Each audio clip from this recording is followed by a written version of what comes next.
Everyone, ये रिश्ता क्या कहलाता है कि एपिसोड में होता है ये कि विद्या कावेरी से एक बात कह देती है कि आज मैं वचन लेती हूँ कि मेरी मांग में सिंदूर लगेगा तो सिर्फ माधव जी के हाथ से ही लगेगा।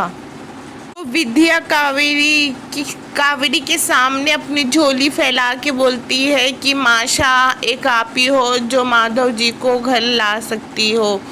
तो कावेरी ये कहती है कि मैंने मना थोड़ी नहीं किया कि वो घर में ना आए, कि यहाँ इसका आना मना है, वो अपनी मर्जी से वहाँ है अभीरा के साथ, तो इसमें मैं क्या कर सकती हूँ। तो वैसे फिर विद्या ये कह के चली जाती है। तो गाइस वैसे फिर मनोज ये कहता है कि मासा हमारा तो पूरा परिवार ही बिखर गया है। तो फिर कावेरी ये कहती है कि वो लड़की की वजह से बिखर रहा है मनोज। तो वैसे फिर काजल कहने लगती है कि तो गाइस काजल ये कहती है कि किसी जिसके वजह से भी बिखर रहा हो पर हम ही लोग को तो एक साथ उसको रखना पड़ेगा ना, अपना परिवार को। तो वैसे फिर कावेरी ये कहती है कि हम क्या करें काजल, कि वहाँ मैं विद्या के साथ हूँ पर मगर मैं माधव को लेने नहीं जाऊँगी क्योंकि वहाँ वो लड़की है। तो फिर वहाँ कब से वो सुन रहा है अरमान, मगर फिर बोला बस। तो अरमान अब बोलता है आप पहले भी चाहती ना तो माँ पापा का झगड़ा पहले सुलझा सकती थी, मगर जो तब हो रहा है वो अभी भी हो रहा है। आप चाहे ना तो पापा को घर ला सकती हैं, मगर आप जानबूझ के अपना फ़ायदा देख रही हैं। इस सिचुएशन में भी आप अपना फ़ायदा देख रही हैं क्या। तो वैसे फिर कावेरी कहती है कि अरमान तमीज़ से बात कर।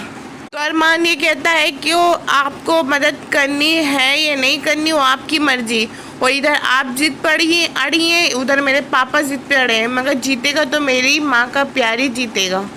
तो गाइस अरमान चला जाता है अपने पापा को लेने के लिए। वैसे फिर उसके पापा बोलते हैं कि मैं अभीरा को अकेले नहीं छोड़ सकता। तो फिर अरमान बोलता है कि आप माँ का साथ छोड़ सकते हो।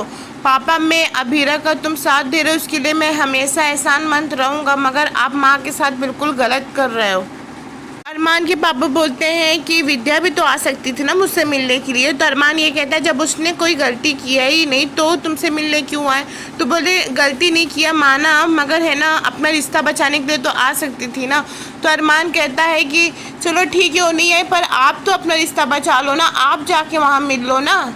इतने दिनों हो गए आप एक बार भी माँ से मिलने घर नहीं आए। तो गाइस अभीरा माधव का सामान पैक करने लगती है, बोलती है मैं आपका सामान पैक कर रही हूँ, आप अपने घर जाइए और अब माँ से मिलिए। और रही बात ये कि फिर माधव ये कहता है कि मैं तुझे अकेला बेटा कैसे छोड़ के जा सकता हूँ। तो अभीरा बोलती है अब मैं तुम्हारी बेटी हूँ, कुछ मांग रही हूँ तो इतना नहीं दे सकते हो।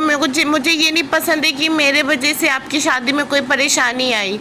तो फिर माधव ये कहता है कि जो तुम परेशान हो उसका क्या, तुम्हारी परेशानी का क्या। तो फिर अभीरा ये कहती है कि मैं खुद एक बहुत बड़ी परेशानी हूँ, जो परेशानी मेरे को देख के परेशान हो जाती है। तो गाइस वैसे अभीरा को पता चलता है कि जिस घर में वो रह रही है वो शिवानी का घर है। वैसे फिर उसको पता चलता है शिवानी अरमान की असली माँ है। तो वैसे ये बोलती है कि मैं अरमान को भूलना चाह रही हूँ। तो वैसे मैं अरमान की रियल मॉम के घर में रह रही हूँ। और रही बात ये कि माँ और पापा के रिश्ते को फिर से सुधारने की कोशिश कर रही हूँ और मैं उस दलदल में फिर से फंस रही हूँ। ये सबसे मुझे दूर रहना है, अरमान को मुझे भूलना है। गाइस पूरे एपिसोड में यही सब होता है। अभीरा को पता चल जाता है कि ये अरमान की मॉम का घर है, तभी तो यहाँ माधव जी यहीं ज़्यादातर रहते हैं। अरमान की मॉम की कुछ याद को समेट के अरमान के लिए रखे हैं। गाइस यहीं तक की वीडियो है और आपको पसंद आई हो तो चैनल को लाइक शेयर एंड सब्सक्राइब कीजिए।